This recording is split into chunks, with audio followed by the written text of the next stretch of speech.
Magandang umaga po sa inyo.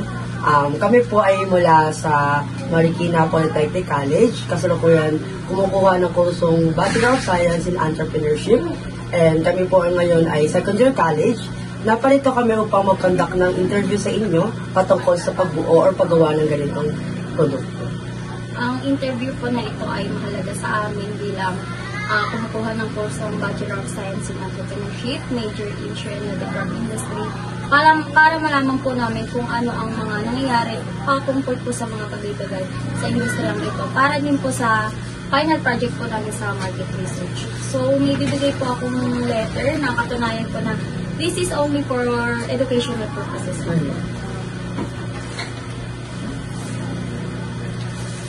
Nandiyan din po yung mga ID din po ni Sir Jason. Start na po ng question. Bago po kami mag-start sa mga interview question, gusto lang namin kayo kamustahin about po sa pagkakaroon ng pagpasok sa ganitong industriya. Okay naman po. Na-handle lang na ng maayos kasi bata pa ako, ito na yung passion ko pagtagal. So, ibig sabihin po na sumula bata, nandikita nyo na po yung sarili nyo sa industriya na gano'n sa paggawa ng sapatos? Continue lang kasi parang ito yung pinaka-the best na hanap buhay para sa akin. Like ano po ba siya? Parang family business po ba siya na nag-start po sa nag-start talaga ako. Nag-start sa magulang ko kaso yung panahon ng magulang ko, bagsak sila. Tapos, and then, binenta lahat ng gamit. Ako naman yung marunong kasi. Ang importante kasi natuto akong gumawa ng design, naging pattern maker kasi ito. Kasi natutunan ko lang. Tapos hanggang one time gumuhit ako na okay naman, kaya nagtuloy ko lang. Ayun po, yung sabi niyo po kanina napag-aralan niyo pa siya. Napag-aralan niyo siya. Like, ano po ba yung parang take po ba kayo ng course ng mga designer or sariling sikap po? Sariling sikap po. Ano lang ito kung baga parang natutunan mo, naging talent mo. So, thank you po doon sa idea nito. So, magpuproceed na po tayo sa first question. First, gusto po namin malaman kung ano po yung pangalan niyo po. And maaari po ba kami magkaroon ng ilang tanong patungkol sa negosyo? Sige, ako si Larry Espa, 51 years old. Nakatara dito sa Tenrin Grand Street. May dalawang anak. Yung isa ko, pangalan ko ay Tinasak. Siyempre, tatrabaho ko. Yung gusto kong katulad rin yun. Kasi yung college na, nursing naman sa Fatima. Yung asawa ko, katulad ko dito sa pag-negosyo. Gano'n na po kayo katagal sa industriya? Medyo matagal na kasi ang nangyayari sa akin, parang hindi ko na-trip. Bumibitaw ako sa negosyo, tapos hanap ako ng another business. Tapos, pag nag-iba na naman isip, tatayo ko na naman yung gawaan ko. Ganun lang na nangyayari. Kasi nag-aanap ako ng magandang option para... Ito po yung negosyo niyo po ngayon. Saan niyo po ni-register yung business? Lahat to. Sa lahat. Fire, tapos DTI, basta lahat. Kailangan magkaroon ka ng permit. Ano po mga bagay na nag-udyok sa inyo upang magtayo ng ganyan? Hindi, gawa sa talent ko nga. Tapos passion ko. Dinaretso ko na lang din. Ganun lang naman yung naging unang sistema nito. Next question. Magkano po ang kinikita ng inyong negosyo? Hindi pare-parehas kasi nakikita namin yung kita namin. Ito yung December lang. Yung dalas kasi pag nagpapaikot ka kasi ng puhunan, siyempre yung mga magagawa ka na kailangan bigyan mo ng kita a week. Siyempre may kinatawag ko na yung pair pares, papanisin nila. Hindi paggawa nila, sisweldoan mo na. Basta lahat sila, per piece kasi sila. Siyempre pag mag-aabol, may pamilya. Siyempre, sa katulad kung may hawak ng gawaan, at mabuti kasi loob ko, kaya hindi ko pinapabayaan yung tao ko. Kaya kung December talaga nagkakaalaman kung kumita ka ako. Pero usually may kita, siyempre. Galing ng private yung dalawang anak, diba? Tapos na yung pangalan ko, ibibigay ko naman lahat ng gusto niya. Kumikita naman ng maayos. Let's say po sa isang buwan, may cost ba kayo kung magkano? Range. Opo, range lang po, kahit range po. walang rings. Hindi mo makukuha yung ring kasi hindi kami kasi dito don't count the egg until it's like chick. Ganun ang sistema rito. Kailangan ikot ng ikot paikot-ikot lang. Yung kanina po sinabi niyo siya na parang depende po. So, ibig sabihin po, in season po siya. May mga pagkakataon na mataas yung bentahan, maraming bumibili, o may pagkataon na... May mga buwan din na gano'n, pero sa akin kasi talagang dire-diretso lang din ang yung order. Etong tanong na po, hindi po siya relevant sa namin, pero gusto ko lang po malaman kung ano yung naging kalagayan ng business niyo during pandemic po. Sarado. Zero ako, kasing zero.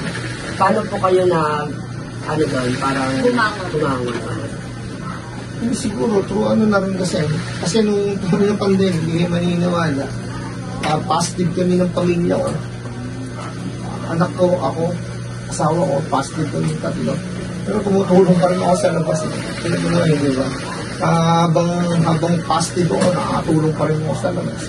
Siguro yun yung one thing na yung kababaan ng loob mo, yung pagiging mabuti mo sa kapwa-tao mo, siguro yun na rin ang nagbibigay sa akin kung bakit kita pa ako ng maayos yung system. Binabalik lang ng Panginoon siguro yung kabutihan na binibigay ko sa tao. Thank you po. May mga karanasan ba kayo sa pagkuha ng loans or pautang po? Kung oo, paano po ito naka-affect sa inyong negosyo? Usually kasi, sa amin kasi, nag-start kasi ito long time. Kasi kailangan mo bumili ng gamit, tapos hindi mo na mamalayan. Nakabili ka na pala ng isa pang bahay, may nakasala na pala silang bahay. Ganon. Ang lang naman yan, may loan din, nakakapag-loan yun. Yung start mo, loan yung start mo.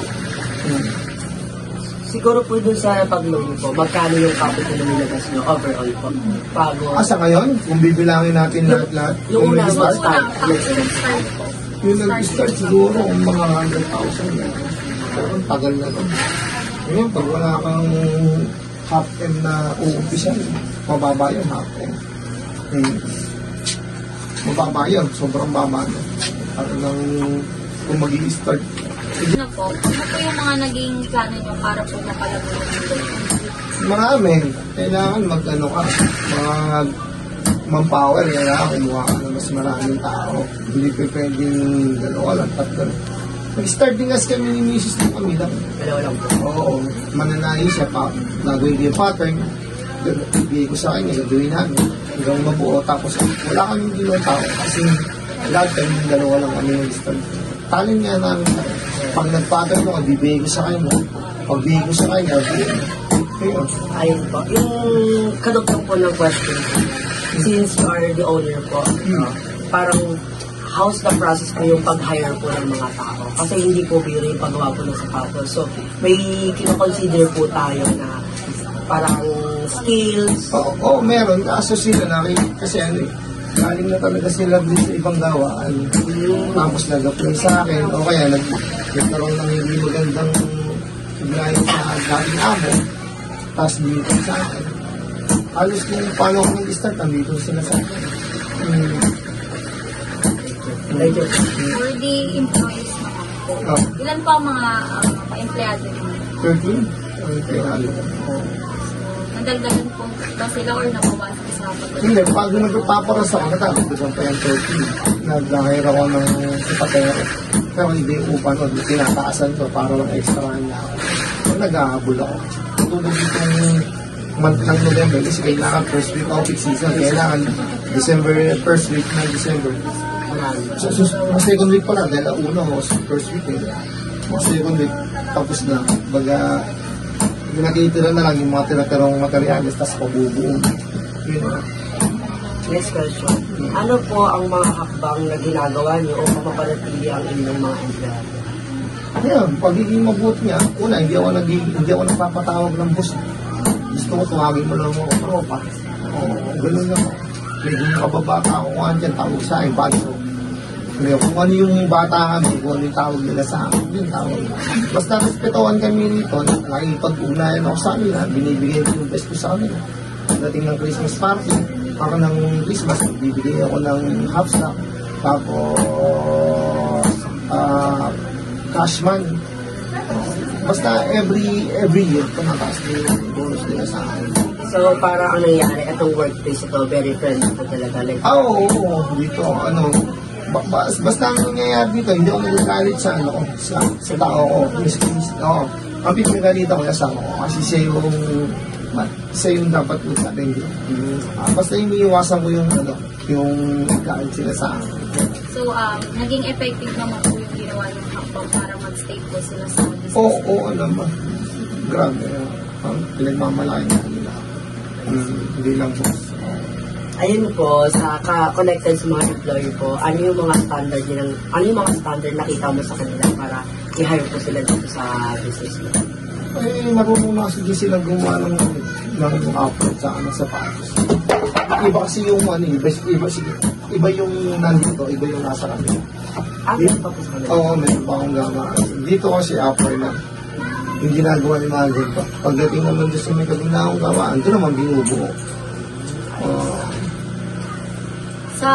Sa ngayon po, kung tatanungin ko kayo, nangangailangan pa po ba kayo ng mga empleyado? Baka next year mag-ano ako kayo ulit. Kasi may plano akong private kung bahay ko. Basta kasi ang target ko, 55 gusto ko. Basta ayokong dumating ng 60 na na wala akong private. May bahay ako, dalawa. May nakasanla sa akin isa pa. Pero mas gusto ko yung target ko habang pinatatapos ko yung 2 years na lang, di ba? Yung gusto ko. Tapos nagplano ko pag natapos siya, tatarget na ako ng private. Hindi pag gawin, lang din pang upahan ko. Pero yun pa rin ang business. So, are you saying po na parang your business is open for aspirants sa Pateros po? Oo. Open naman kami. Open naman na sa lahat. Basta yung lang, nakikiusap na gustong kumita, yun, kinakaya namin. Thank you po, Don. So, for the layout of production naman po, ano po ang mga hakbang na ginagawa ninyo upang mapanatili ang kalidad ng inyong mga produkto? About quality po. Quality po. Yan, minsan talaga nangyayari yung damage. Diba? Kaya, yun ang pinakamasakit. Kaya nga talaga nga ako yung humahawak mismo yan. Minsan nakikita ko marami yung mas gusto kong ako yung tumitingin. Kasi yung iba, palulusutin. Ayan, yung question ko, so during peak season, mga awareness po, pero kasing bazaar dito sa Freedom Park, nagbebenta po ng mga sapatos, like parang na-experience mo po bang magbenta or yung mga business na kumukuha sa inyo, ibenta yung sapatos? Kasama sila kasama talaga sila sa Arakan. Basta lahat ng dinideliveran ko kasama sa Arakan. Kasi may mga business na hindi sila, may mga permit din sila. Basta may permit ka, magpupunta ang munisipyo para sumali ng caravan, may sasali ka. So, since marami po ang competitors mo ngayon, parang ano po yung naging strategy mo para kayo po yung mag-stand out? Siyempre, mas naman ako sa na pattern maker o lagay mo sa sako yung sapatos mo para hindi magaya. Pag sinilip ko kasi yan, pag ipinahattern ko, pag ulit ko, lahat kasi meron ako, yung wingtip ako, meron akong Dr. Martens, lahat yan yung mga class A na, yung mga big time na mga sapatos, yung mga nag-aalaga ng mga mahal. Sa akin, very cheap lang. Yung Dr. Martens, 5 pagdating sa akin, 1 ko lang. Pero simple. Okay, subukan naman niya pag may shoes siyang binili sa akin, leather yan, 5 yun, very cheap. Cheap price, pero quality. Ayun nga po, sinabi nyo kanina yung edge nyo is you are a pattern maker po. So parang gusto ko malaman, since may mga employee ka po, napapasa nyo po ba yung skills nyo? Since sila na po yung gumagawa? Hindi nga. Pwede rin siguro may pase. Kunyari, tuturuan mo, tuturuan kita. Pwede yan, pero kung about doon sa, hindi. Iba kasi yung sa akin, nag-start ako nung bata pa, bumuhit ako, tapos hanggang i-hire ako ng pattern maker, pero hindi ko sinasabi sa kanilang gusto ko aral. Pero nagugustuhan naman nila. Kasi ako nagpa-pattern kasi, kunyari, nag-pattern ako, tapos hindi ko nagustuhan. Kasi alam ko kasi yung bagsakan, yung sutot yung sapatos, o hindi tama yung sapatos. Sa tingin ko palang alam ko na may mali yung sapatos. Kasi sa experience po. Oo. ayun po, sinasabi po nila yung experience, nakakatulong siya para mag-grow tayo. Tama. Like, parang kunwari po, may nagawa tayong ganito, para, sa next time po, mas gaganyan pa natin. So, ibig sabihin po, since hindi ko po siya pinapasa, parang ay nagiging secret ingredients. Oo. Ganun. Pero siyempre, hindi naman secret ingredient. Mas gusto kong ituro, share, sa iba yung talent ko. For strategy naman po, sa ginawa niyo pong strategy, paano po yun nakatulong sa business niyo? Yung ganong strategy niyo po na like sabi niyo po sa sako, yung strategy ko yung mga pattern niyo, gano'n. Hindi, I mean, tago nila yung tago nila yung design nila. Tago nila yung design nila para hindi ko magkaya. So, ganun po ganun po. Lalaglag eh. Nakakatulong po sa Siyempre, pag ginaya mo yung kanila, kunyari, may brand name ka, ano ka Sa pattern? May, kunwari po, magagaya mo yung, Pattern replica. Okay. Kasi nga, pag hindi ko gusto, inulit ko. Pero nilagyan po ba siya, naggagaya po kayo ng design, parang nilagyan niyo po ba siya ng innovation para talaga hindi magmukhang parehas na parehas? Hindi. Gusto ko parehas na parehas. Pag lalagyan mo pa ng paikot-ikot, hindi niya mabenta. Basta naman sa sistema. Diba? So next din natin sa show production po. So, ano ang ginagawa mo upang manatiling update sa mga uso at pagbabago sa fashion at footwear industry? Yun nga, yung katulad nyo, pag ano yung nakita mo mabenta sa market, kasi alam mo yung, kasi katulad nga ng wingtip, mabenta sa market, gamiyahin mo na agad yan. Ganun yung mga system. Oo, ano yung demand? Yung Dr. Martin, naging demand, di ba? O tapos gamiyahin mo kailangan yan. Basta kung ano yung matulugan mo na gusto ngayon yan, banata mo ka agad, pattern mo na agad. Dalawa pala dyan. Dalawa din dito. So, ibig sabihin po parang kung ano yung in-season, dapat naka-update. Tirahin mo yan, no? Maaari po ba namin matanong kung saan po kayo kumukuha ng supply para sa inyong business po? Mga like materials. Yung materials sa bayan lang kasi dyan. Ikot lang sa bayan. So, dun Pinakamarami sa bayan. Marikina public market po? Ay, hindi. Sa mga susupply. Susupply yun, mga bigyan ng mga gamit na sapatos. Wow. sa mga leather products? Iba naman yung bilihan ng leather. May susupply, iba naman yung bilihan ng leather. Yung mga MC lining po.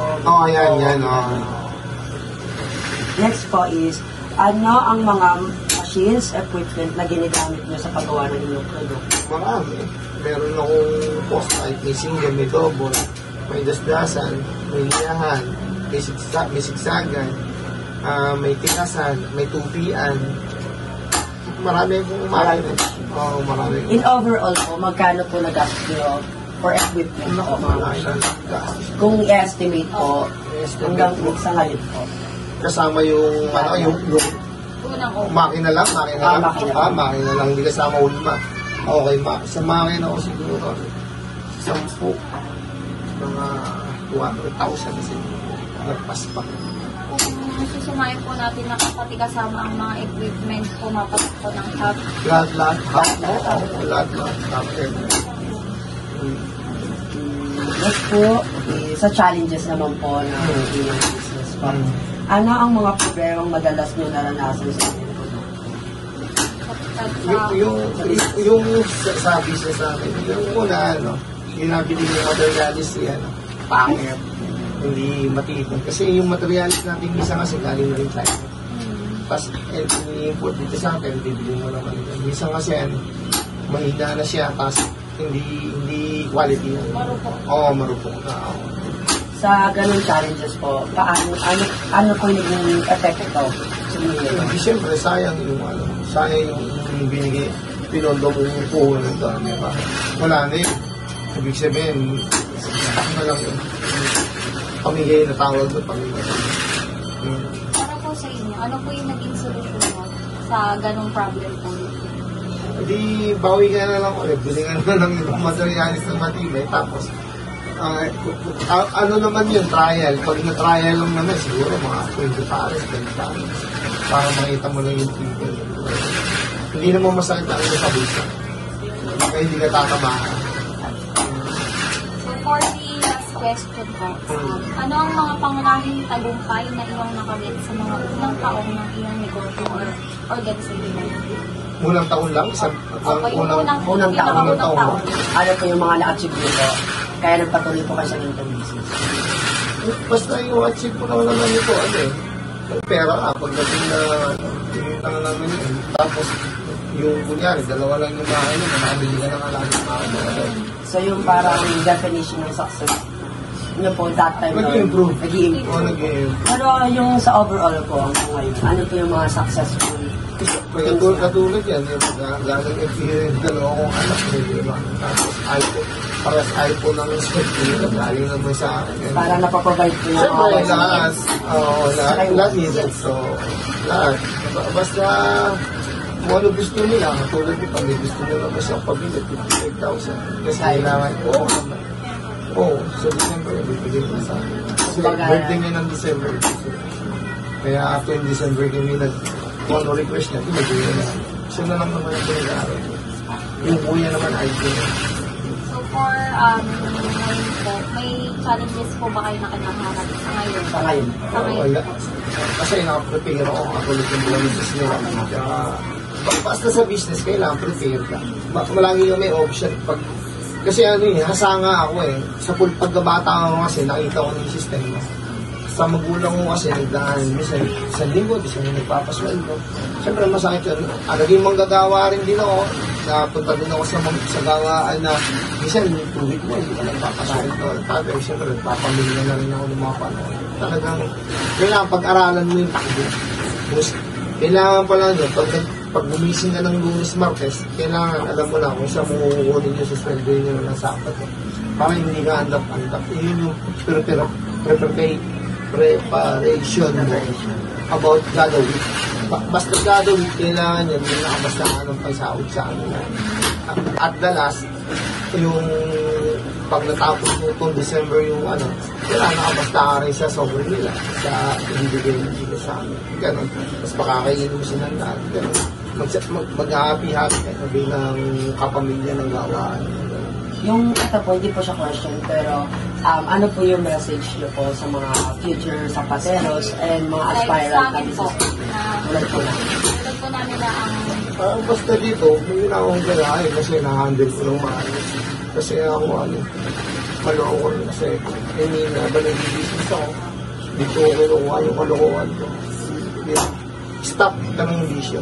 Kung talagang gusto mo na kasi kung ako'y walang walang kalokohan sa mundo, hindi lang ito lang ito. Mawasat ako naman yung baga barong-barong. Di ba, sabi rin, kung titignan nyo ako sa labas, yung ba yung may-ari? Hindi na kayo mag-iisip. Walang mag-iisip na may-ari. Tapos, the way I speak, ang hambog naman yan. Pero, pag titignan mo, pag-aaralan mo, kaya pala, ampay ang lambog ko. Konti niya, hambog na rin naman yun. Basta sa akin, hard work, iwas sa bisyo, talagang kailangan yung hard work. Pag wala kayo, walang mangyayari tapos yung silop sa pumunat. Hindi ko pwede yung kunyari, gumita ka na ng 20,000, bibili ko na to ng hindi. Okay. Kaya kailangan maipon ka. Hard work, maipon. Yung the best na. Saka yung dedication mo. Tama. Yung passion talaga din. Kasi pag hindi kasi masaya, hindi mag-work. Hindi mag-work. Ayun po. Thank you very much po. Sige. Good luck sa inyo. Sana ulat na ulat ang kumain. Thank you.